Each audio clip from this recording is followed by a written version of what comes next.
O Clube do Livro do My News tá diferente. Descontos, bate-papo com os autores e agora um encontro mensal com os leitores. Seja membro do My News, vem pro clube. O economista francês Thomas Piketty publicou um estudo que analisa as mudanças na esquerda global nas últimas décadas aí. Segundo ele, quem votava na esquerda antigamente eram as classes trabalhadoras, e aos poucos a esquerda foi atraindo eleitores com maior escolaridade. Com essa mudança, mudaram também as prioridades dos progressistas. Antigamente, a maior preocupação era com as questões de distribuição de renda. Isso migrou para questões socioeconômicas e identitárias.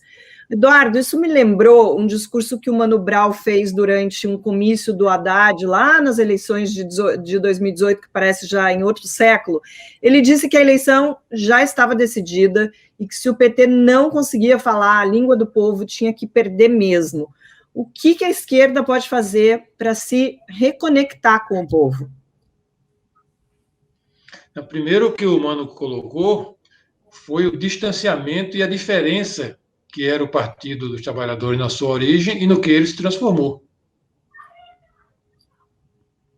Sim. Um partido democrático, um partido que as bases decidiam, votavam, o Lula tinha que batalhar nos encontros para poder defender as suas posições, e às vezes ele perdia, se transformar num partido de caciques.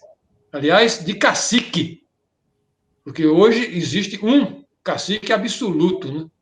E, ora, um partido que era altamente descentralizado e, portanto, perto do povo, tornou-se mais um partido centralizado em Brasília. Brasília metaforicamente, né? Porque Lula nem mora em Brasília. Eu acho que, vamos dizer assim, a nostalgia do Mano Brown era em relação à época de ouro democrática e descentralizada do Partido dos Trabalhadores, e isso acabou.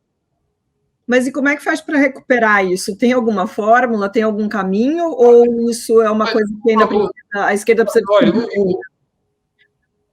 eu não li o trabalho do francês, mas quando vocês falaram na pauta, eu fui olhar rapidamente e dei uma lida no Facebook e no YouTube, que é o pai dos pouco informados. Bom, no final de... E aí... Não fala assim no YouTube, Eduardo. Pelo amor de Deus. Eu sou o homem do século XX, do jornal, de papel. Mas veja, né?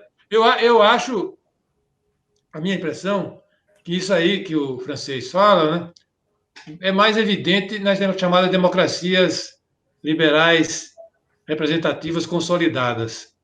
Aqui no Brasil, a questão da diferença social ainda é muito forte, né? Portanto, aquela máxima do ambientalismo, que é o se unir de forma equilibrada o social, o econômico e o ambiental, que essa é a grande novidade da política mundial do século XX, mesmo aqui no Brasil ainda não chegou. A questão social aqui continua sendo uma questão fundamental. Então, não adianta você ser ambientalista e não ter uma forte base social que você não vai ser ouvido. Isso vale, inclusive, para a direita. Aqui no Brasil, os setores populares votavam na direita tranquilamente, há muito tempo. Era PFL, era PSD, o tempo todo, né? Porque agora, né? Mudou para o PT porque o PT ganhou Brasília e passou a fazer o papel que o PSD, o PDS, o Arena e o PFL fazia. Então, essa análise eu acho que vale mais para democracias liberais representativas consolidadas e com tradição. Aqui no Brasil ainda nós não chegamos essa moda ainda não chegou, não. Eu concordo com você. Desculpa, Fábio, vai. Não, Mara, pode falar, por favor. Não, só para complementar o que o Eduardo falou, porque assim, o PT, ele, se trabalhador votasse em trabalhador, ele teria feito presidente muito tempo antes, né, na verdade, porque tinha o sindicalismo, os trabalhadores, mas ele chega ao poder, o Lula chega ao poder efetivamente, depois que faz a carta aos brasileiros, ele faz uma política econômica mais dando continuidade ao governo, ao que foi feito no governo FHC, do que efetivamente o que as bases do que era o PT. Enfim. Não, Mara, só uma parte. E ganha a eleição de José Serra porque Antônio Carlos Magalhães, Jader Barbalho Marcos Maciel, Aécio, em Minas, se bandearam para ele porque tinham mais medo do desenvolvimentismo tecnocrático do José Serra É verdade, é verdade. do que do sindicalismo do Lula. Eles bandearam diabos e bagagem. É verdade. Traíram o candidato do PSDB e embarcaram na canoa do Lula. É verdade. Deixa eu só fazer uma correção aqui no que eu falei. A Paris Barbosa, que é membro, disse que a pronúncia do Tomás Piketty, acho que faltei as aulas de francês. Fábio, você queria falar alguma coisa? Tem que fazer um... Essa coisa da direita, a direita sempre teve voto no Brasil nas classes mais pobres. Talvez tenha agora a esquerda esteja perdendo um pouco de apoio na periferia. O PT, por exemplo, tem a concorrência até dentro da própria esquerda do PSOL, por exemplo. Mas a direita, em São Paulo, por exemplo, o fenômeno do malufismo, sempre muito antes do malufismo, o janismo, o ademarismo, sempre muito forte em bairros de periferia ou de classe média baixa.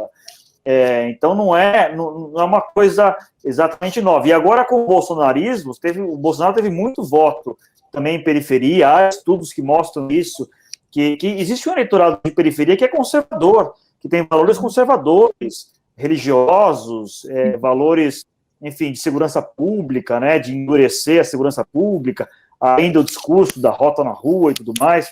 Então, a esquerda tem essa dificuldade mesmo, tem essa dificuldade, o PT especificamente, mais especificamente aqui no Brasil, tem essa dificuldade. Quanto mais a esquerda fica pensando apenas em pautas identitárias, né, não que não deva pensar, mas se priorizar isso, cada vez mais vai perdendo esse eleitorado de periferia, de classe mais baixa, e isso eleitoralmente pesa muito. Mudando. Fala, Manuel. Rapidinho. Não, é que eu li um artigo na Piauí, acho que uns 2 meses atrás, do Miguel lá, o que é cientista político, eu achei muito bom. E ele, para mim, fez uma análise que eu achei muito boa. Ele fala assim: a narrativa que predominava no Brasil por muitos anos, né, era a questão do combate à desigualdade, combate à pobreza. Com a eleição do Bolsonaro, isso não foi o eixo da eleição.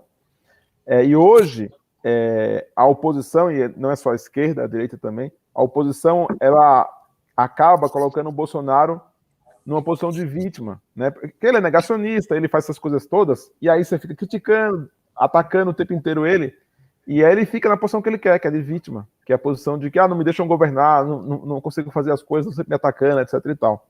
E aí ele dá uma sugestão que eu achei particularmente muito, muito inovadora. Ele fala assim, uma narrativa que funcionaria melhor seria entre batalhadores e encostados, né? Porque o povo brasileiro é batalhador e não gosta de encostado.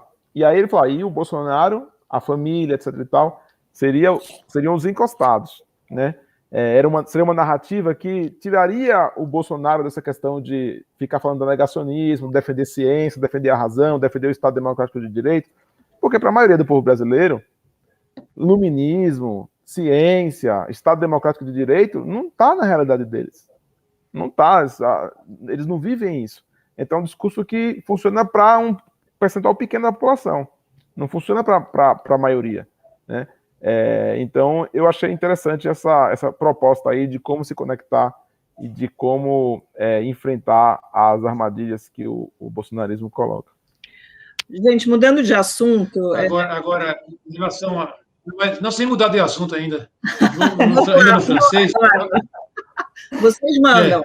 Agora o francês gosta de falar do mundo inteiro. Vamos falar um pouco da França, então, né?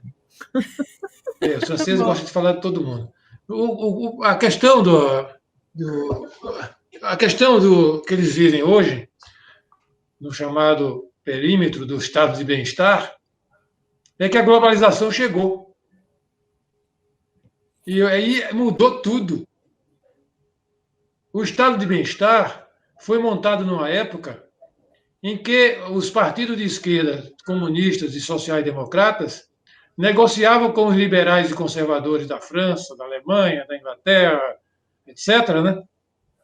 porque lá tinha democracia representativa liberal, porque tinha ditadura na Índia, na Indonésia, na Birmânia, na África, no Mali, na Argélia. Portanto, né, as classes, vamos dizer assim, conservadoras e liberais e as classes proletárias podiam negociar e dividir o bolo. Aí fica realmente diferenciado em relação a todo o resto do mundo.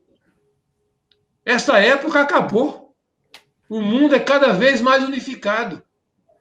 Agora eu estou no Mali, eu ligo lá para o meu primo que está lá em Amsterdã e diz, dá para chegar aí?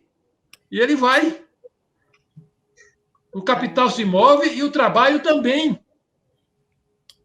E hoje você parte cada vez mais para uma governabilidade mundial.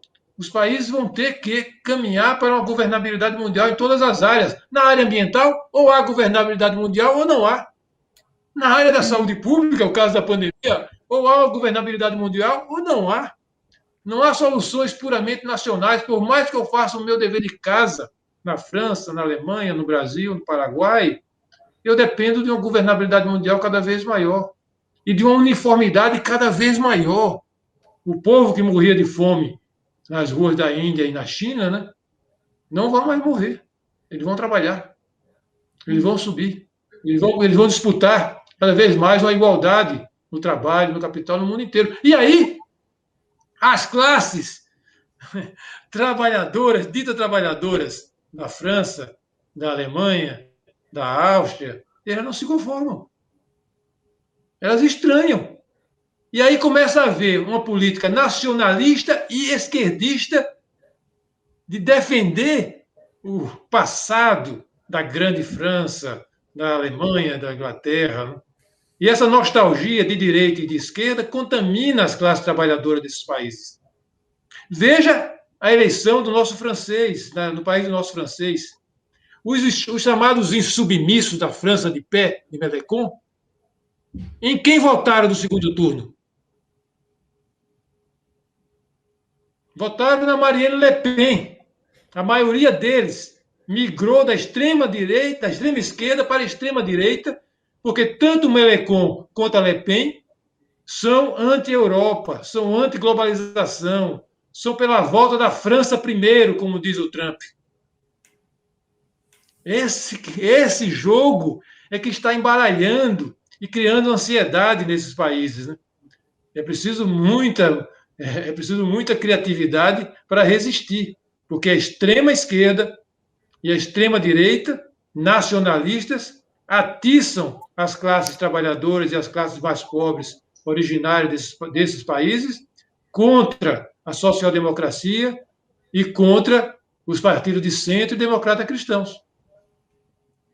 Gente, até na Alemanha, né? Que é hoje a democracia mais consolidada e exemplar, esse drama, a nossa querida Angela Merkel, que é a estadista mais humanista que eu mais admiro atualmente, ela tem que enfrentar isso todos os dias.